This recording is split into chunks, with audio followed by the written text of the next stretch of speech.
Welcome, everyone, to another episode of HR and Payroll 2.0. I'm Pete Tiliakis, and as always, I'm joined by the legendary Julie Fernandez. Julie, welcome. Hey, Pete. Thanks so much. Excited to have a conversation here. It's a slow time of the year. Yeah. It's about the holidays. By the time this comes out, it will be the very first of the year. But you ready for the holiday season? Ready for Christmas? As ready as I'll ever be. I know, right? It doesn't. Aside from the freezing temperatures, it just doesn't feel like Christmas much anymore. Maybe because my kids have gotten older, but that's probably it. But you know what? I've heard that like almost 50% of the population right now is in an Arctic blast. So I think everybody is feeling some part of Christmas and the holidays, whether they wanted to or not. Very wintry, very wintry. Well, stay warm. And so we've got a great episode today, got a couple of market updates, and then we want to jump into what we're calling, the top 5 things we think HR and payroll leaders really should focus on in 2023. So we're excited to share this with you. So you ready, Julie? Yep. Go right ahead. Why don't you start with news? So a quiet time of year, of course. But this week I saw that Active Payroll, right? Edinburgh-based, Scotland-based, cloud-based platform provider who does global payroll, somewhat of an aggregator, I would say. Very much a Workday partner. They've been a long-time Workday marketplace partner. They were one of the original, I think, had one of the largest sets of Peachy integrations back in the day. So a longtime Workday partner. They have acquired Malaysia-based managed payroll and employee mobility provider ProPay. I'm mildly familiar with ProPay, but I think it's a great add. The Asia Pac region is a hot region for firms that are growing into, long tail places. There's a lot of activity there with technology demand and certainly people looking to put their footprints there. So I think this is an interesting move. It kind of goes along with what we've seen in the marketplace, right? With PayAsia going off to Deal and some other acquisitions that folks have added there. Certainly Ceridian, we all know the money they've spent on Asia Pac. So makes a lot of sense. And I think a nice move and very typical of what I think we're going to continue to see as we go ahead. Those regional capabilities getting filled by some of these global providers. So for sure. And as you said, Asia Pac's really been gobbled up. So it is a lot of opportunity there. Absolutely. And you've got one, right? So, yep, I've got one for you too. So I saw an announcement that Buck Consulting will be acquired by Arthur J. Gallagher, which is a large insurance and risk management firm. Interesting. If anybody who's been around for a while will, the name Buck Consulting, the brand, will certainly resonate.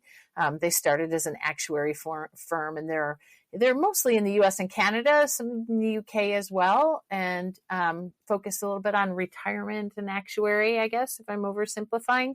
But when I saw this, I kind of chuckled to myself, and I thought, passing the buck. Here we go again. It made me want to blog just to use the title, right? Because even though they were founded, back in the early 1900s, they kind of started on this long line of being passed around in 97 when Mellon Bank acquired them, right? And they kept the Buck name. It was pretty well known. And then in 2005, ACS, picked them up, and then they got shuffled along in that whole, ACS to Xerox to Conduent, right? Right. And they kind of, in 2018, Conduent sold them to HIG Capital.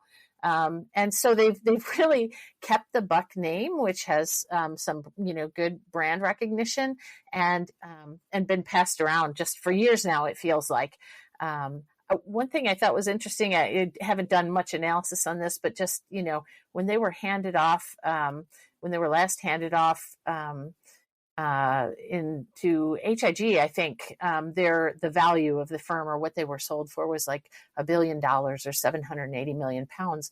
And this particular transaction is down from that, like down 30% in the last 4 years. So they're either like shedding parts of themselves along the way, or, there's been a decrease in activity. They seem smaller, I guess is what I'm saying, than what they've been before. Leaner. And leaner maybe. Yeah. So besides, the fact that it just made me chuckle and I thought about passing the buck, I just thought, well, okay, so I'm going to end this new piece of news just saying Gallagher does the buck stop here. Yeah. Good deal. Maybe that's an article, Julie. Maybe you'll be giving us an article soon. Good stuff. Yeah, I think this is interesting. I mean, Buck, yeah, you're like you said, a very long time, very well respected brand. So lots going on in this world, right? Risk management, insurance, certainly on the front of minds for everybody, Absolutely. especially healthcare. So yeah, Yep. exciting stuff. Cool. There you go. Well, I expect, look, even though, you're hearing people say, oh, there's been a slowdown of some of the investments in the space in terms of, the seismic investments that have been happening, right? We're really hard to compare to historically. And so the slowdown certainly has been there in terms of the last quarter, as far as, the investment firms not kind of jumping into some of these newer solutions as they were in the past. But I think you're going to see more consolidation as firms get together Yeah. and figure out how to shore up their competitive, gaps and continue to kind of roll along. So it's going to be an interesting year as we go into 23. It will, and 2023 will tell. And I guess you'll always be able to gauge by listening to how long the market news segment is at the beginning of our podcast, Yes, right? yeah. And I anticipate we're going to see a bunch. And I think in Q1, we're going to see some activity. I really do. Just from what I'm hearing and seeing, I don't think it's going to slow in that way. So Right. yeah, I think we'll see more. So, all right. So let's talk about 2023, right? Top 5 focus areas for HR and payroll leaders, to pay attention to, I'd say, in 2023. 22 was pretty interesting, right? I would call it a pretty, I feel like we were all kind of like taking a deep breath, right? 2020 and 2021 were pretty miserable. We got back together in 2022. Hybrid work really took off. But there's still all of that kind of post recovery going on, right? Post COVID, a lot of challenges still out there. I mean, you're hearing nothing but a lot of economic unknowns, recession, inflation, social challenges, talent shortages. I mean, on and on and on. And certainly with what we're seeing around, the potential of a global recession, I feel like what we're looking at with 2023 is like this cautious optimism, right? Mm-hmm. Like we're making progress, things are getting better. But there's a bit of uncertainty around the corner. So, are you tired of talent and HR podcasts that sound like corporate training videos? Same. Talentless is the no-fluff show about hiring, leadership, culture, and what's actually going on in the world of work. Talentless is a podcast for recruiters by recruiters. Hosted by Desiree Goldie and Ashley King, they're smart, occasionally salty, and never afraid to say what everyone else is thinking. Listen wherever you get your podcasts and subscribe at talentlesspodcast.com.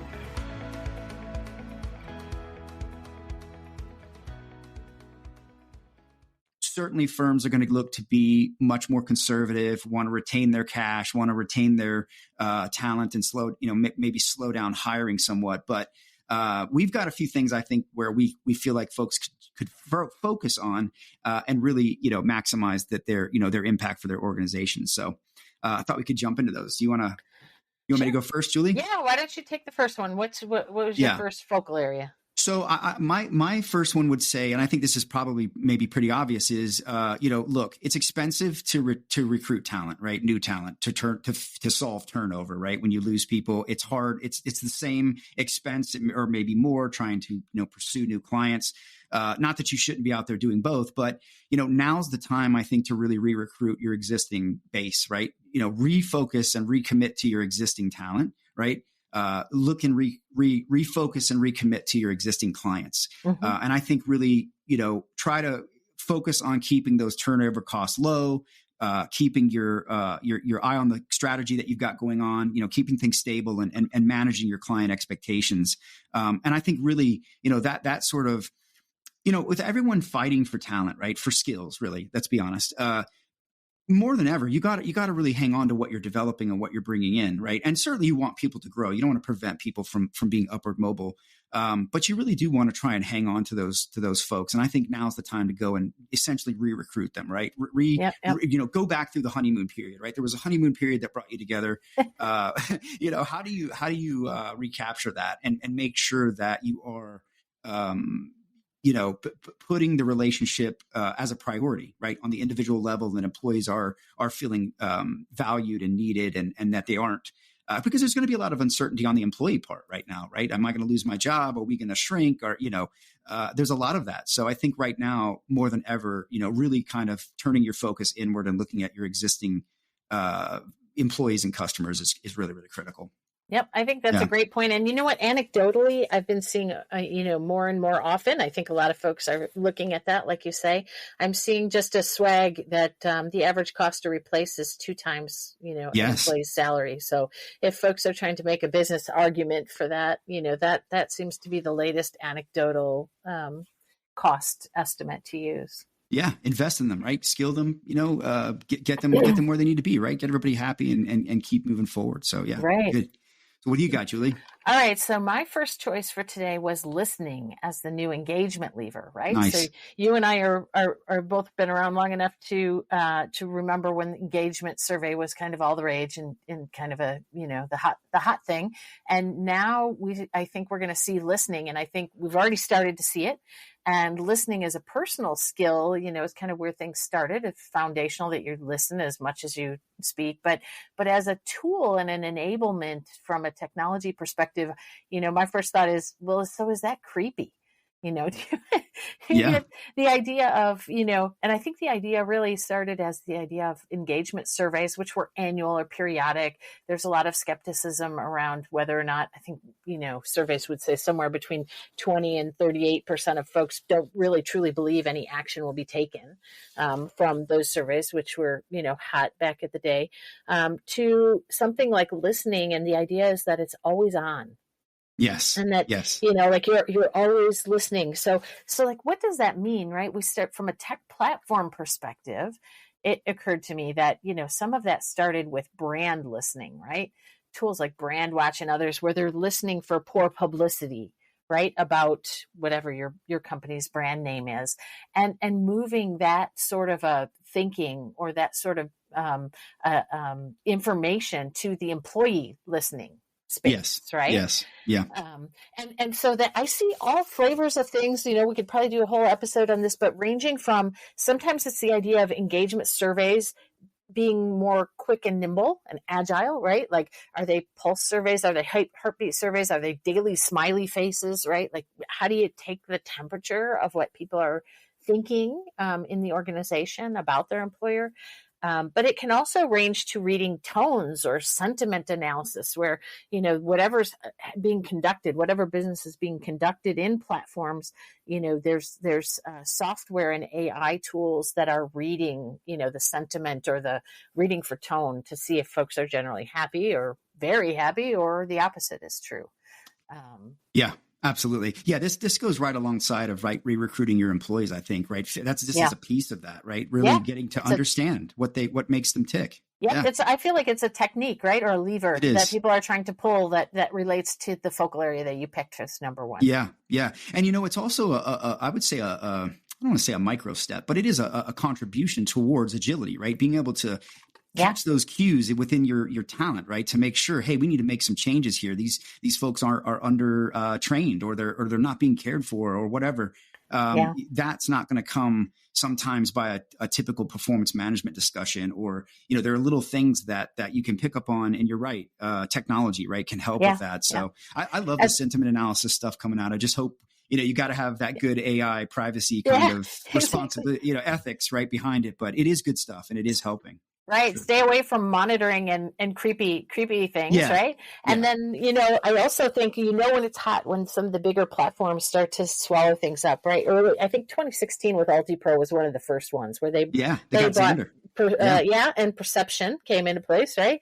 And then, now we see it still going on with Workday and Peakon. So when the big platforms start, grabbing those things and trying to embed them, you still have a lot of one-off options like Perceptix and, Culture Amp. And there's just so many out there with so many different angles to them. But I think we'll hear a lot more of that. So what do you got for number 3 here? Yeah. So mine is probably, again, maybe it's obvious, but keep progressing, right? Look, cash is going to get reserved, right? We're already seeing it. Companies are kind of getting conservative, pulling back, spend where they don't need it, making sure that they're ready to kind of weather whatever may be coming up. Depends on who you ask. But at the end of the day, I think what you can do is you can still make progress on your goals, your transformation work, right? Continue to invest where you can. What does it really take to lead with impact in today's ever-evolving world? Welcome to Inside the C-Suite, the podcast where influence, energy, innovation, and empathy converge. Hi, I'm Christy Honeycutt, your host. Join me as I sit down with the boldest voices in leadership, visionaries who are not just making decisions, but making a difference. In every episode, we explore the heart of leadership. How do high-performing leaders harness their energy? How do they lead with empathy without losing their edge? How do they turn disruption into innovation and pressure into purpose? You'll hear unfiltered stories of adversity, resilience, and the raw moments that shaped true influence. This isn't about perfection. It's about presence, passion, and the energetic exchange that fuels transformation. Inside the C-Suite is your invitation to lead from a deeper place with intention, connection, and courage. If you're ready to go beyond the surface and unlock what really moves leaders to action, hit subscribe and step inside. You can find us wherever you get your podcast fix. Inside the C-Suite, well, we're an energetic exchange. Let's lead with influence, live with energy, and create with empathy. Get ready to turn up the volume on your HR game. I'm Jay Arnold, former musician turned HR leader and host of Backstage Pass, the HR Rockstar. Each episode pulls back the curtain on key HR topics, from leadership lessons and bold career pivots to the latest in HR tech and talent strategies, featuring the rock stars within their industries. If you're ready to shake up the status quo and amplify your impact, this is your all-access pass. You can catch the show on the Work Defined Podcast Network and wherever you listen to podcasts. Subscribe now and let's rock the future of work together. Those that invest during downtimes, right? We saw this during COVID. The airlines, I think, were a great example. I can't remember who put some stuff out that. Maybe it was Gartner. Put some things out about how, as an example, the airlines really kind of throttled back on human capital, right? And what happened when summer hit and everybody was able to go travel again and we were open, right? There were luggage lost and no pilots, and we had a lot of problems, right? So don't. You might have a restrained budget. You might have some sort of obstacles to what you want to do, but there's plenty of work that you can be doing, right? I'm a big fan of the 1% better every day sort of thing.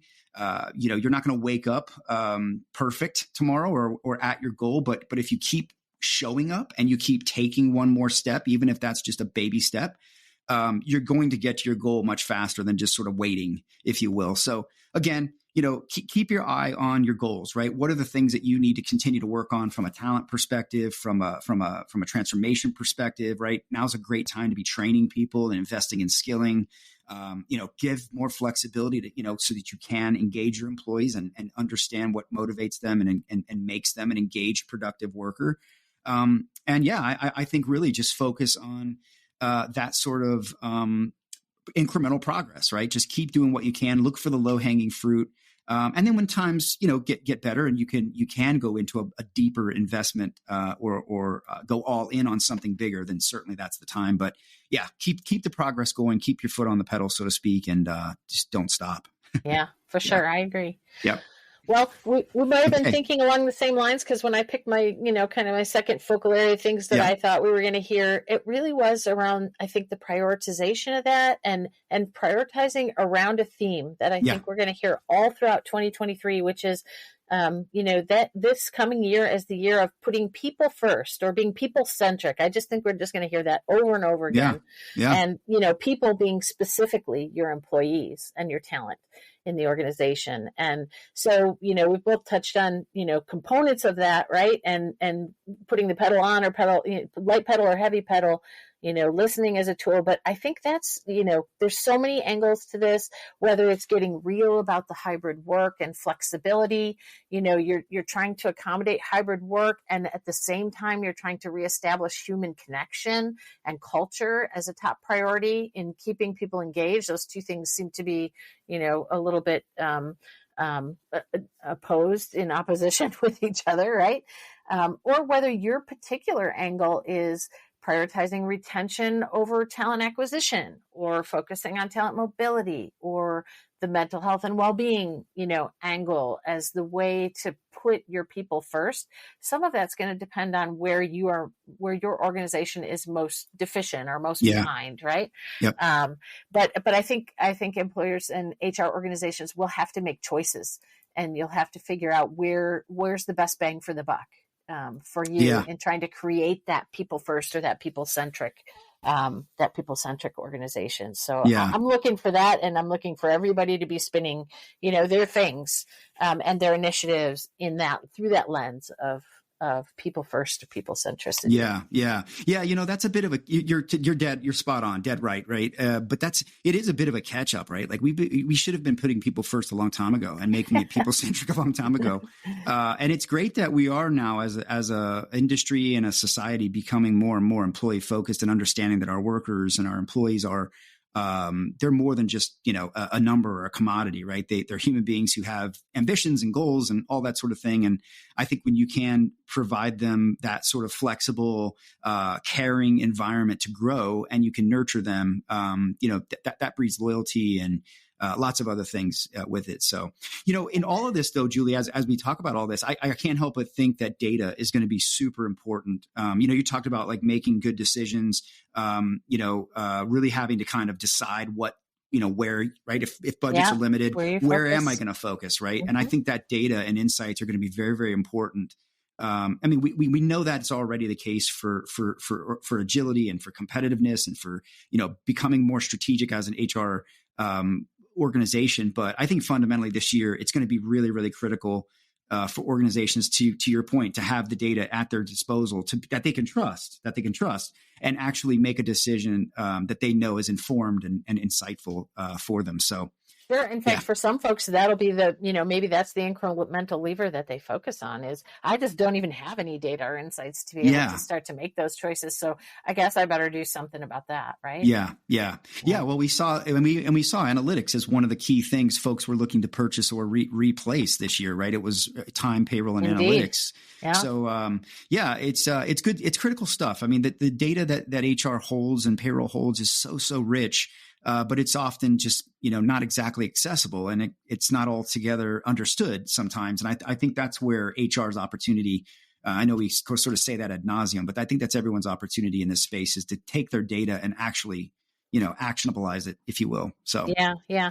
Well, I think that sets up, and I wanted to suggest, Pete, that it kind of is our shared and last vocal area is this juxtaposition of HR transformation, which is just so much work. Yep. And there's so much opportunity, and everybody's in the midst of it, right? At some level, everyone is transforming their HR organization in response to the market and what's going on, and juxtaposing that with the idea that employees are either exiting the workforce with some of the demographics going on, or just completely redefining their relationship with work in 2023, even coming into 2023, where they're choosing work more so than work choosing them, right? Yeah. And how the heck do those two things come together in any balanced way where employers can hope to have the right resources to accomplish what they need to accomplish in their business? That's really part of the whole talent conundrum, I think. Yeah. I'll tell you what I love, and I notice this more and more. And I think more people that I meet personally, and aside from what I read and what I hear, is I think more people are choosing to pivot work around their personal lives and their life goals than the opposite, right? I feel like our generation and other generations before us, it was all about, you kind of pivoted around your work and your career. Whereas now people, the creator economy is giving people the ability to actually shift the tables and be able to. Hi, I'm Carmen Hudson. I'm the host of the Recruiting Book Club, and we're starting our second season. I'm so excited to bring to you another set of guests of recruiters who have written books. We are excited to have some very special guests this season. We've got Shally, we've got Craig Fisher, James Ellis, and quite a few other people that we're going to bring on board to tell us about what they wrote, why they wrote it, and maybe we'll veer off into a conversation about recruiting on all types of topics and subjects that happen in our industry. So I hope you can join us. I'm excited. Have that actual real work-life balance, right? And be able to do the things that they want to do and that motivate them. I think it's fantastic for employees, but it's also creating a lot of angst and trouble and competition that employers probably never thought they were dealing with, right? Because, how often in the past did you see people kind of break out and become their own, whatever? It wasn't that easy. And now with the internet, with mobile, with digital, with all that's available, social media. There's so many platforms you can be found on and get your products out on. And I feel like so many things are being built for that creator economy that it's almost like infinite. So you really aren't just competing anymore with other employers. You're competing with lifestyle, right? Yeah. You're in a lot of ways. Yeah. And I think It's what's hard. interesting, you kind of said that employees now are choosing, right? Are choosing their careers and pivoting around their work life. But what remains to be seen is, can you effectively do that? Or is that now just an expectation that they have? So I have a couple of, I have several 20 somethings, right? In my home brood here. Same. So they're just entering the workforce. And, one of my son and his girlfriend have they basically accepted first jobs on different sides of the state of Michigan. So there's, 3.5 hours, maybe sometimes 4, depending on from where to where you're going. Yeah. Both of which are, I think have some expectation of hybrid work ability, right? So when you have your 20 somethings or new folks that do have this expectation, you start to watch from a Gen Z, type of a situation. Yeah. There are advantages to being able to be in the office, and there are advantages to hybrid work. And so it's not as black and white, I think, as the workforce is expecting. Hybrid work is hybrid work, but it kind of means you have the struggles on both ends, right? Yeah. When am I in the office? When am I not in the office? Do we both move to one side of the state, or where do we locate? And, what is the impact to one person's career over another person's career, just because of how difficult or how easy you make it to be physically at the office or at the workplace or in the factory or wherever at certain periods of time. Yeah. And so there's so much, there's so much to that I think we'll be playing with that as a society for a very long time. Yeah, I agree. And I think that's where you're going to have to see, that's where HR is really getting pulled to become more fluid and agile for how they handle the employee. Like, it's not a one size fits all anymore. Right. And you're right. It's not even sector to sector. It's business to business. It's unique nuances and use cases and needs. And, the great thing is there's a ton of technology coming out to help with all of this stuff, right? It's just while there's a ton of technology coming to help with this stuff, the problem is there's a ton of technology to help with this stuff. You know what I mean? You've got to weed through all of that.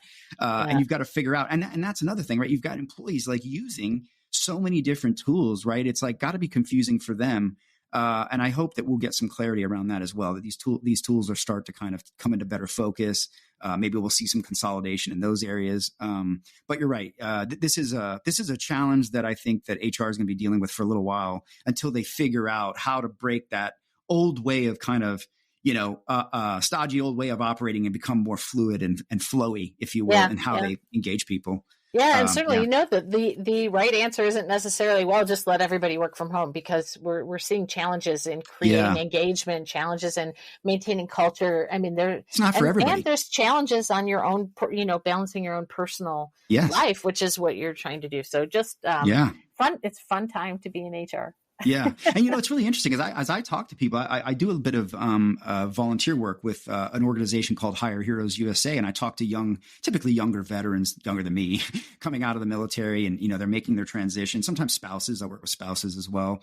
And I actually do hear people saying, like, I would really like a job where I can go into the office at least a few days a week.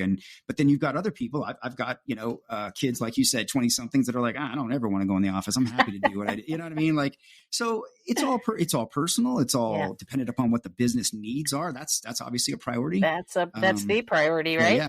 Yeah. You're right though. It's not a one size fits all. And but I do think that these organizations that are drawing these hard lines in the sand and saying no this and no that, I think that's a little bit short-sighted, and I think that's going to bite you. Yeah, I would not do that. Well, here's something I'll give like a little bit of a prediction too. I think just trying to find that balance is going to lead us to see a lot more partner relationships, third-party independent, so if it's not that easy to do and make that balance of talent internally to your own organization, then, your first reaction, if you want to be nimble and you want to actually get done what needs to be done, is you have to go to a third party in some capacity, right? To supplement what while you figure out what you're doing. So I think that's going to happen a lot. Yeah. Very good. Well, this is exciting. It's going to be a exciting year. I'm very optimistic. I think we've all got an opportunity to kind of shed the drudge of 2020, 2021. And maybe we were a little bit, it's funny when, we all got out there and traveled in 22 so much more, I feel like, than we did in, the prior years for obvious reasons. But I don't know about you, but I felt like my travel muscle wasn't entirely in shape, sure. Right? I was so off on certain things. So we'll be all getting our travel muscles, hopefully, re-engaged and have a great 2023. And hopefully, we'll get through some of these economic things and get on to better times quickly. Right. I hope so. That's right. Look, thank you so much for making 2022 a success for us. We've had a blast doing this. I know I have. So have I. And thank you, Julie, for doing this with me. I do want to tease, right?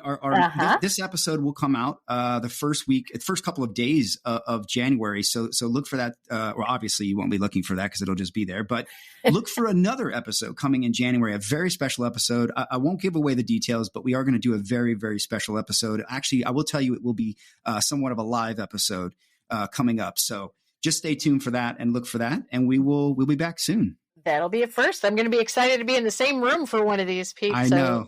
So that's all we'll say, and we'll leave folks wanting more. A lot of firsts. Well, Thanks, thank you so everyone. much, Julie. Happy New Year. Happy New Year. Yeah, take care.